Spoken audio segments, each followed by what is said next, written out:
শুভ সকাল বন্ধুরা। আজ বিশ্বকর্মা পূজা। কাল রাতে আমাদের গাড়িটি ওয়াশ করা হয়নি, তাই আজ 5টা সাড়ে 5টা নাগাদ চলে এসেছি গাড়িটিকে ওয়াশ করবার জন্য।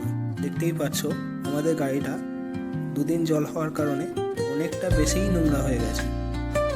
আর হ্যাঁ, অনেকেই বলেন ছোটো গাড়ি নাকি জলে ওয়াশ করা যায় না। ঠিকই বলেছেন, ছোটো গাড়ি জলে ওয়াশ করা যায় না, কিন্তু আমরা যদি 4টে পদ্ধতি মেনে ওয়াশ করতে থাকি তাহলে ছোটো গাড়ি আপনারাও আমার মতো ওয়াশ করে নিতে পারবেন।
তোমরা দেখতেই পাচ্ছ গাড়িটি জল দিয়ে ওয়াশ করার পর কতটা সুন্দর দেখতে লাগছে। আর হ্যাঁ, যেই 4টে পদ্ধতি আমরা বলেছিলাম সেই 4টি পদ্ধতি হলো ব্যাটারি, কন্ট্রোলার, মিটার এবং যে ছোটো ছোটো সকেটগুলো আছে তোমাদের খেয়াল করে রাখতে হবে ওইগুলোর মধ্যে জল না পড়ে। আর পারলে 1 থেকে 1.5 ঘন্টা গাড়িটিকে একটু দাঁড় করিয়ে জলটা ঝরিয়ে নেওয়ার পরেই গাড়িটি স্টার্ট করুন। ভিডিওটি ভালো লাগলে লাইক এবং সাবস্ক্রাইব করতে ভুলবেন না। সামনেই দুর্গাপুজো, আর মাত্র 10 দিন বাকি। অনেকেরই পোশাক এবং সাজগোজ হয়ে গিয়েছে, যেহেতু মা কাছাকাছি চলে এসেছে। তাই ভালো থাকবেন, সুস্থ থাকবেন, দেখা হচ্ছে নেক্সট ভিডিওতে।